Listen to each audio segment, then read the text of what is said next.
Rock and roll may live forever, but we only retire once. Kevin Lamour of Our Financial Plans and Quadris Investment Services offers a large range of financial solutions from some of the biggest leaders in the investment and insurance landscape of Canada. See how a solid financial plan built with friendly and professional advice can help.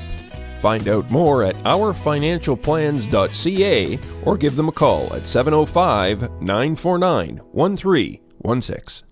And welcome to another episode of the Lonesome Cowboy Podcast. My name is Brian Tremblay, your host, and my guest today is a young lady that I got to know a little bit and play a couple of shows with. She is from North Bay, Ontario, and this is Rose-Erin Stokes. Hi, Rose.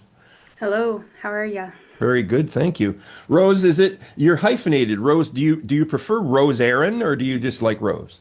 Is Rose okay? Yeah, you can just call me Rose, but my artist name and my actual name is Rose-Erin Stokes, which basically comes down to my parents couldn't come to a final consensus on my name, so they put the two names they chose together. So. Yeah, well, having met your mom at the North Bay show, I thought it was maybe like an Irish thing, the Irish Rose-Erin kind of thing. Yeah. Yeah, not necessarily an Irish thing. I mean, I know she originally wanted to call me Roisin, which is the Irish Oh. name for Rose, but then she stuck with the classic.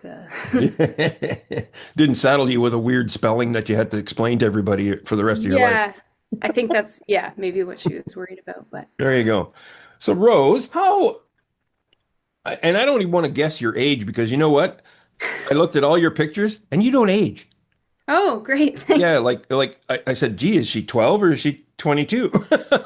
Oh, yeah, definitely. So how long ago did you, not how long ago, but how did you get started down this musical path and end up where you are right now? Yeah, I mean, I think my passion for songwriting started when I was young, like in high school, and I was always pretty musical growing up from a musical family and whatnot, as you know. And then I put out my first EP, I think it was my early 20s, I want to say, which was 2014. So you can do the math anyways. Yeah, there you go. Okay. That's when I first officially put something out. Gotcha. 2014. So. Okay, cool. So we're 11 years now. So that was your first album. And are you formally trained or are you just, because you have a musical family, it was just something you started doing? Tell me about that. Yeah, I mean, I took singing lessons growing up, was involved in, musical theater and stuff growing up. And then I did go to university for music and theater at Laurentian. Unfortunately, those programs no longer exist due to all the arts funding being cut, but we won't get into that today. But yeah, I did. I started with classical voice, and then I found it just a little constraining for me. So I ended up switching to jazz, but all the while was working on my own music, which is more of a singer-songwriter folk vibe. So I was always, had that parallel of working on my own music. And I did have, the Laurentian training. And then recently I actually went back to school for music therapy as well. Oh, yeah, cool. Excellent. Now, did I recall correctly when we were in North Bay that you work within the school system or something like that? Yeah, I do a few different things. So I work with kids, and then I also do some work with older adults. And that's all with music, It feels like I have a few different gigs, a few different jobs going on. What's that? And that's all with music, right? Yeah, music. Good stuff. So you are a music therapist then for... Yeah. Basically, that was kind of a shift that happened during the pandemic. It was something I was always kind of keen on exploring one day, and I kind of, never had the right time. And then obviously things really slowed down. Cool. During the pandemic, and I had that time to go back to school. And it's been kind of a way for me to have my career be a little engaged in music in a different kind of way, a more kind of community relational way. Yeah. So that's the cool part is that you have a full-time vocation in music, and even your other vocation is still music kind of thing. So it's, you've landed in a great spot for a musician to be, I think, in that kind of place. I think so. Yeah, it still feels like I'm building things, I'm getting things going, and Yeah, I which suppose. is I good. So. suppose, yeah. Yeah. But now you have your new album out, When the Sun Goes Away. And so tell us all about that. When it was Yeah. born and how the process was of getting it born. Yeah, I would say a long process, and I actually put that out in 2023 technically. So I guess in music industry terms, some people might say it's old news at this point. Um, Yeah. but yeah, I mean, I would say I wrote that over a span of years. So the album I put out before that was around 2018. So it's all the songs I kind of been culminating over those years, and then recorded it partly during the pandemic as well. Hmm. Yeah, I recorded that with Jim Bryson, so he's in Stittsville, Right. and uh, yeah, it was a pretty kind of special process. It felt pretty organic. We things kind of yeah evolved pretty naturally, and yeah, I'm not sure. Do you have any specific questions? I guess I'm Well, pretty focused on a lot of new material at the moment, so it's like yeah, my old. oh, okay. Isn't it interesting how we go, eh? That we have an album that we put out 2 years ago and we're like, okay, I got to move on now. Yeah, well, I think it's just the process, as I'm sure you know, takes so long. But the writing of the songs, by the time you get funding, by the time you record the song, by the time you put the song out, it's like, oh, I wrote the song 6 years ago, and Yeah, it's exactly. a different version of me. So, yeah. It's you brought up funding, and that's always been a bone of contention amongst musicians. And since we have now our government's budget's been approved, and we have that money going back into the organizations, and how do you find the now I think you've applied for a few types of funding to help you out with recording. How do you find that the process? Is it was it a frustrating one? Was it a one that you had to, apply a few times before you could get their attention? How did it go for you? Yeah, I think you just keep trying is what I would say. The last album got funded after 3 tries. And I've currently just sent through my third application for my next album. So I think it's just yeah, being patient and yeah, I mean you never know who's how much funding they have on any given year, Yeah, exactly. Eh? monetary, or it could be a timing thing. So I just keep trying, I suppose, is what I would say. Hmm. So yeah, have you ever gone down the home recording method, or you just like to do your studio work more? I'm pretty kind of inspired to learn more about home recording as of late. Just I have some other kind of side projects of songs that kind of never made the cut, never that I would like to record, and if they're good, Hmm. I'll put them out, and if they're not, that's fine. So I am inspired to do that, but at the same time, I appreciate yeah, the process of working with someone who's, invested the same amount of hours into learning production and Gotcha. the That's good. engineering as at the same level of amount of hours I put into like honing Hmm. songwriting. So why Stittsville? Why that particular studio? Yeah, it wasn't necessarily going to to Stittsville per se. It was I had Oh, I made see. my first 2 projects in North Bay, and I think I was just looking to maybe try something new, and had a connection with Jim, with my guitarist Andrew is in another band, Somersets, and had that kind of I guess and then we gave it a try, and it all worked out. So. Good stuff. That's awesome. Um, what's your touring plans for this album as far as taking it on the road? Have you started looking at that yet? Yeah, well, yeah, the When the Sun Goes Away, I stuck mainly to Ontario. I did one short East Coast run in June. Hmm. Yeah, I think in the past I like to try to go all the way west, go all the way east, go all over. And I've lately I've been kind of thinking a little more of a closer to home mentality of what's I guess logistically plausible and Yeah, I get it. keeping things manageable. But at the same time, I'm kind of have a few things I'm scheming right now. I do have dreams of going to overseas and to Europe. And so, yeah, Hmm. right now I'm just kind of scheming things out for next spring and next summer and trying to plan ahead. I don't know if you have this problem as well. It's been kind of one of my downfalls is I have this idea and then I want to get it going and it's like, oh no, you had to have reached out to people way, way further back. So I'm trying to, yeah, Yeah. I try to make my projects with no timing at all because it just never works out. yeah, exactly. You got You it. know, and I thought I was a real good marketer and planner, and I had put out a new song on November the 11th. It's Remembrance Day themed, the whole deal. There's a great story behind the song. Do you think I managed to do an event or something like that? No. And then I went and I thought about all about them afterwards. So I like what you're doing. At least you're thinking about it. I'm just thinking about the idea, and then I worry about the rest too late. That's my problem.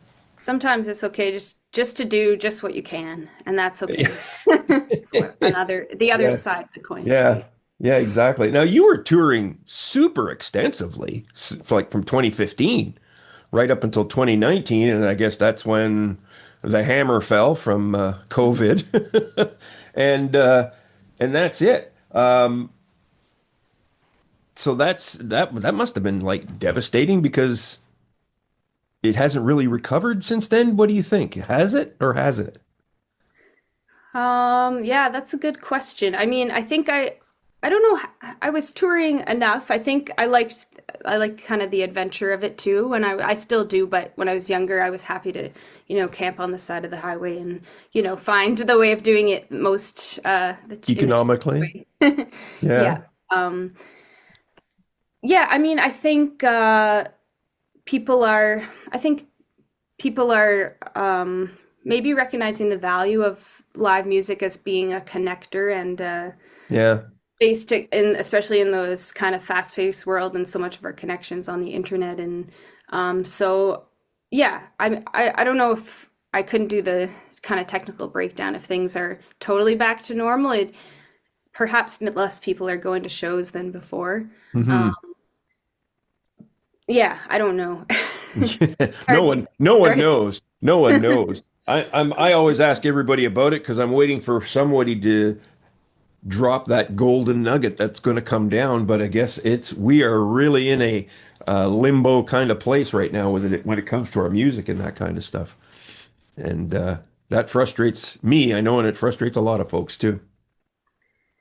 I was Yeah. looking at your Facebook page and I caught a few clips of your music videos. I, That's really cool what you go through to get that production all together, and I love the Alice in Wonderland type shoot that you did. So, who comes up with all these story ideas? Is that all out of your head, or you got a collaborative effort going on?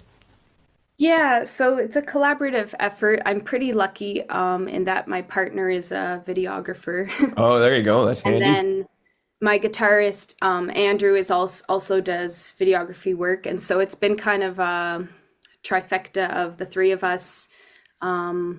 Yeah, some concepts different people came up with the same way that was, I think, Andrew's concept. And yeah, it's kind of a cool process of building another art form, building another world, and having the art extend past just the song. Hmm. Yeah, that's very cool.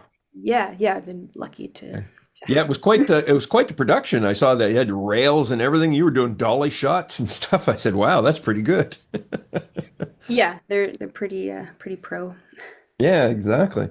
Um, I saw you sporting some ice fishing gear and stuff like that there in a couple of pictures. You were anxious to get back out on the ice again, or what?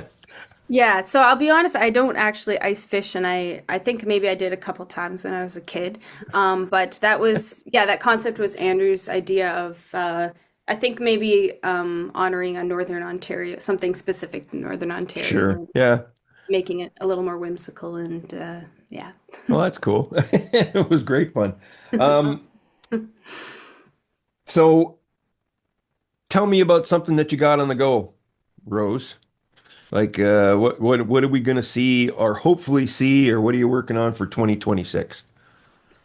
Yeah, I mean, I have some ideas. As we said, everything takes longer than you plan. Hmm. But yeah, so I do have material for a new full length. So that's the one thing. So whether I can get funding or find another route of getting that going. And then, as I said, kind of a handful of older songs that never saw the light of day. So I might kind of pluck away on that on my own, see what comes of that. And then, yeah, just scheming for the spring and summer next fall,